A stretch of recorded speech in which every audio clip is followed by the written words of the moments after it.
ఇప్పుడు వాతావరణంలో మార్పులు అనేది చాలా కాలం నుంచి మనం చూస్తున్నాం. వాతావరణంలో మార్పులు అనేక రకాలైన మార్పులు చూస్తున్నాం. దీని గురించి చర్చించడానికి మనం ఎంఎస్ స్వామినాథన్ రీసెర్చ్ ఫౌండేషన్ నుంచి doctor R Ram Subramanian principal coordinator గారితో చర్చిద్దామండి. వాతావరణంలో మార్పులు అంటే ఏంటి సార్, చెప్పండి సార్. వాతావరణ మార్పు అనేది ఇప్పుడు జరగలేదండి. చాలా కాలంగా ప్రపంచం ఎప్పుడు వచ్చిందో అప్పటి నుంచి జరుగుతూనే ఉంది. ఇప్పుడు మనం చూసారట, మనం చిన్నప్పుడు మన బుక్స్లో చదువుకునే వాళ్ళు వాటర్ మొత్తం ఎర్త్ మొత్తం వాటర్గా ఉండేది. దాని తర్వాతనే కొద్దిగా ల్యాండ్ మాస్ బయటికి వచ్చింది. ఇప్పుడు 1/4 ల్యాండ్ మాస్, 3/4 వాటర్ బాడీ ఉంది. సో ఇది వచ్చి వాతావరణ మార్పే, అది జరిగింది కూడా. సో ఇట్లాంటిది ఇది కంటిన్యూస్గా జరుగుతూ ఉంది. బట్ ఇప్పుడు చూసారట, ఇప్పుడు చాలామందికి అవేర్నెస్ వచ్చింది. సైంటిస్ట్ చెప్తున్నారు వాతావరణం ఇప్పుడు వచ్చి చాలా ఫాస్ట్గా మార్పు జరుగుతూ ఉంది అనేది. ఎట్లా అంటే మన అంటార్టికా, ఆర్టికా ఈ ప్రదేశంలో ఉండే ఐస్ అని కరుగుతోంది అని చెప్తున్నారు. సో ఇది ఎందువల్ల కరుగుతోంది అని చెప్తే, మన టెంపరేచర్ ఉంది కదా, టెంపరేచర్ వచ్చి పెరుగుతోంది. ఇది ఎట్లా పెరుగుతోంది యాక్చువల్గా మనకు అంటే ఇప్పుడు మామూలు వాతావరణానికి వాతావరణంలో మార్పులకి తేడాలు ఏంటి చెప్పండి. మామూలు వాతావరణం అంటే మనం ఇప్పుడు రోజు టీవీలో రేడియోలో వస్తుంది కదా వాతావరణం, అది వచ్చి వాతావరణం యాక్చువల్గా.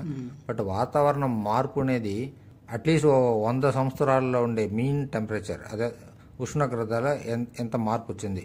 సో చాలా కాలంలో వాళ్ళు రికార్డ్ చేస్తారు. రికార్డ్ చేసిన దానిలో వచ్చే మార్పునే వాతావరణ మార్పు అంటారు. ఎట్లా టెంపరేచర్ కానీ లేదంటే రెయిన్ఫాల్. ఈ మార్పులు ఎందువల్ల జరుగుతున్నాయండి? ఈ మార్పులు మెయిన్గా ఎట్లా జరుగుతుందనేది చూసేట, మన ఎక్కువ కాలుష్యం ఉంది కదా, కార్బన్ డైఆక్సైడ్. ఇది చాలా వరకు ఇప్పుడు మనం యూజ్ చేసే ఫాసిల్ ఫ్యూల్స్ కానీ పెట్రోల్, డీజిల్, గ్యాస్ ఇట్లాంటిది నుంచి మనం ఎక్కువ యూజ్ చేస్తున్నాము. అందువల్ల కార్బన్ డైఆక్సైడ్ ఎక్కువ రిలీజ్ అవుతుంది. అదే కాకుండా చెట్లని మనం ఎక్కువ నరికేస్తున్నాము. చెట్లు వచ్చి యాక్చువల్గా కార్బన్ డైఆక్సైడ్ బాగా పీల్చుకుని ఆక్సిజన్ బయటికి పంపిస్తాయి.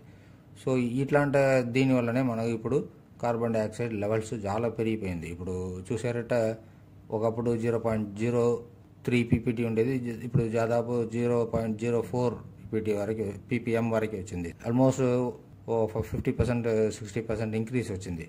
సో ఈ కార్బన్ డైఆక్సైడ్ ఇంక్రీజ్ వల్ల ఏమవుతుందంటే టెంపరేచర్ క్రమంగా పెరుగుతూ ఉంది. ఇప్పుడు దాదాపు చూసారట, 2 degrees 3 degrees పెరుగుతాయి. బై దిస్ 2100లో 3 to 4 degrees పెరిగే అవకాశం ఉంది అంటే చెప్తున్నారు.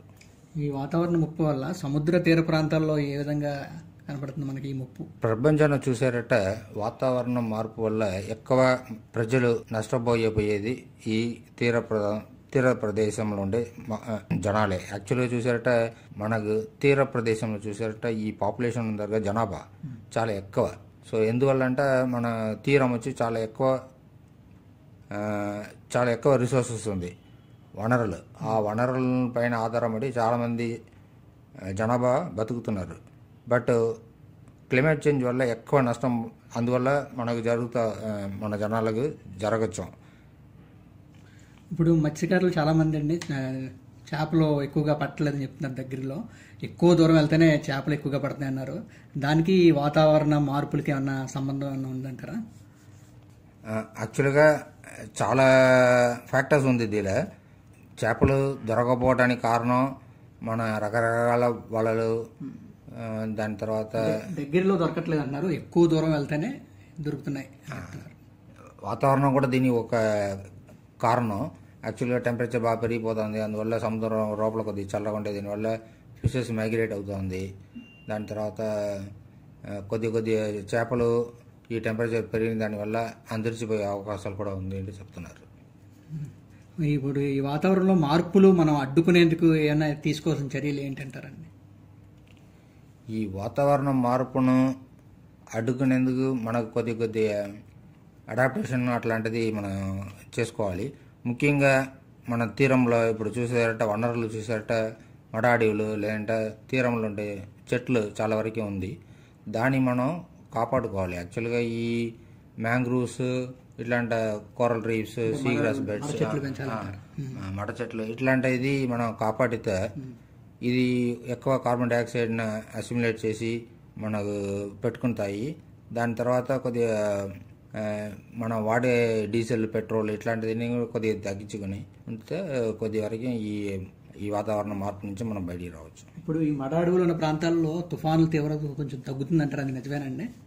ఈ మడ అడవులు ఉండే దీనివల్ల అది వచ్చి యాక్చువల్గా ఒక తీరంలో ఒక అడ్డుగోడ లాగా ఉండే దీనివల్ల సముద్రం నుంచి వచ్చే గాలి కానీ లేదంటే అల తాకిడి కానీ బాగా తగ్గే అవకాశాలు ఉంది. ఎందుకంటే దాని రూట్ చూసారట, వేర్లు బాగా నేల పాతుకుపోయి చాలా స్ట్రాంగ్ ఉండే దీనివల్ల ఎంత గాలి వేగం ఒక 150 నుంచి 200 కిలోమీటర్ స్పీడ్ వస్తా కూడా ఈ మడ అడవులు తట్టుకునే కెపాసిటీ ఉంది. అంటే కొంతవరకు వేగం తగ్గిస్తుంది గాలి వేగం, గాలి ప్లస్ వాటర్ స్పీడ్ రెండునే తగ్గించే అవకాశం చాలా వరకు ఉండే దీనివల్ల ఇప్పుడు ఎక్కువ ఈ మడ అడవులను కాపాడాలి అంటే ప్రభుత్వం కానీ లేదంటే స్వచ్ఛంద సంస్థలు కానీ చెప్తున్నారు. సో తుఫానుల వల్ల కొంతవరకు తీవ్రత మడాడి చెట్ల వల్ల తగ్గుతుంది.